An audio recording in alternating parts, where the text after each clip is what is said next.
কিছুক্ষণ পরপর আসলে তারা এই সামনের জায়গাটি দখলে নিচ্ছেন, তবে পুলিশও কিছুক্ষণ পরপর থেমে থেমে আসলে তাদেরকে ছত্রভঙ্গ করে দেন এবং তারা এই যে সামনের সড়কটি ছেড়ে দিয়ে দূরে অবস্থান নেন। আবার পুলিশের অবস্থান যখন আসলে একটু ব্যাক ফুটে যায় তখন আবার তারা সামনে এগিয়ে এসে এই জায়গাটি দখলে নিয়ে নেন। এই ঘটনা প্রবাহ আসলে বেশ কিছুক্ষণ ধরেই চলছে ধানমন্ডি 32-এর সামনে সড়কটিতে। এই মুহূর্তে কিন্তু আবারও এই মুহূর্তে বেলা 3:47 বেজে চলেছে। এই সময়টিতে আবারও কিন্তু ধানমন্ডি 32-এর সামনে সড়কটি ছাত্র জনতার দখলে রয়েছে।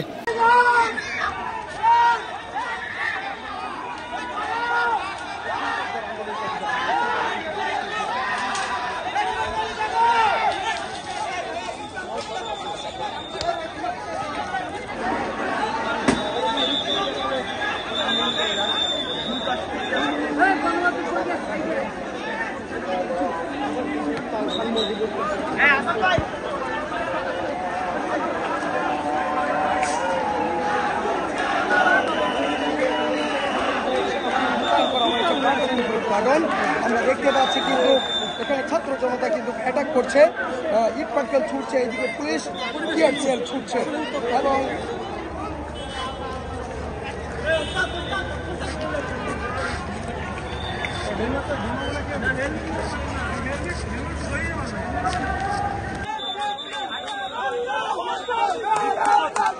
আল্লাহু আকবার, আল্লাহু আকবার।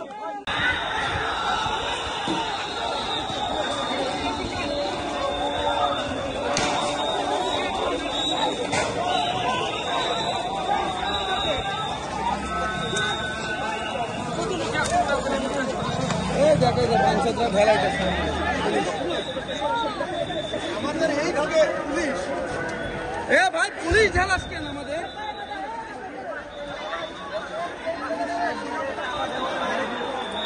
এর মধ্যে কিন্তু উত্তাল অবস্থা রয়েছে ধানমন্ডি 32 এবং পুলিশ কিন্তু চতুর্মুখ আক্রমণ করেছে।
প্রশাসন কিন্তু সর্বোচ্চ চেষ্টা করছে আইন শৃঙ্খলা করতে, ব্যক্তিগত ছাত্র জনতা কিন্তু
এই যে গোস্ত নিয়ে আমরা বয়ে রয়েছি সারাদিনে গেঞ্জামের লেগে গোস্ত বেচতে পারতেছি না, সব ফালায় হয়ে গেছে গা। সারাদিন দৌড়াদৌড়ি মারামারি দৌড়াদৌড়ি, বেশিরভাগ দোকান বন্ধ। দেখেন আপনি এদিকে দিকে তাকায় দেখেন সব দোকান বন্ধ। সাউন্ড গ্রেড মারতেছে, এই জন্য আমরা একটু আতঙ্কে আছি আর কি, অন্য কোনো প্রবলেম সমস্যা নাই আর কি। দোকান খুললাম, বাসা ছিলাম তখন। এর এসে কি দেখলেন এখানে পরিস্থিতি? দেখলাম যে এই যে ছেলেরা সব দৌড়াদৌড়ি পারতেছে, ইটমিট মারতেছে, পুলিশের দিক থেকে দৌড়াইতেছে, এরা এই দিক থেকে দৌড়াইতেছে। আপনাদের তো প্রতিদিনই এখানে ব্যবসা করেন, স্বাভাবিকভাবে চলে, আজকের পরিস্থিতিটা কেমন লাগতেছে? প্রতিদিনের তো আজকে একটু খারাপ, সাধারণত এখানে এরকম কোনো সমস্যা হয় না, আজকে একটু বেশি খারাপ। সকাল যাওয়া মোটামুটি ছিল, দুপুরের পরে থেকে পরিস্থিতি খারাপ। এই লোকজন ওখানে গিয়ে জড়ো হয় আর ওখান থেকে পুলিশে ধাওয়া মারে, আর্মিটা ধাওয়া মারে, ওখানে লোকজন জড়ো হয় আর ওখান থেকে ধাওয়া মারে। এখানে তো আমরা দোকানদারি করতে ব্যবসা বাণিজ্য সব নষ্ট, এখন তো যে বন্ধ করে গুছাইতেছি, বন্ধ করে চলে যাব। আমরা আতঙ্কের ভিতরে আছি, কাজকাম করতে পারতাছি না, আমাদের সাধারণ জনগণের সমস্যা, চতুর্দিকে সমস্যা, বাইরে যেতে পারতাছি না, দোকানের ভিতরে বয়ে রয়েছে। এখন ওরা বাংলাদেশে থেকে ওদের নেত্রীর ফাঁসির রায় হওয়া পর্যন্ত আমাদের উপরে তারা হামলা করে। শেখ হাসিনার তো মৃত্যুদণ্ড কার্যকর হয়েছে, এই ব্যাপারে আপনারা কি বলতে চান? মৃত্যুদণ্ড রায় দেওয়া হয়েছে, সে ব্যাপারে আমরা সবাই অবশ্যই খুশি, কিন্তু এই যে রায় হওয়ার পরও যারা ক্ষমতা দেখাচ্ছে, যারা ওদের পক্ষে কাজ করছে, এদের তো বাংলাদেশের হাই হওয়া উচিত না, এদের প্রত্যেকের বিচার করা উচিত। এরা প্রত্যেকে গণহত্যার সাথে জড়িত। আপনারা এক একটা পুলিশের রেকর্ড করেন, জুলাই আগস্টের ভিডিওর সাথে মিলান, প্রত্যেকে মিলে যাবে। এদের কাউকে ধরা হচ্ছে না, এদের কেন এখনো বিচার দেওয়া হচ্ছে না?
প্রশাসন কিন্তু সর্বোচ্চ চেষ্টা করছে আইন শৃঙ্খলা করতে, কিন্তু ব্যক্তিগত ছাত্র জনতা কিন্তু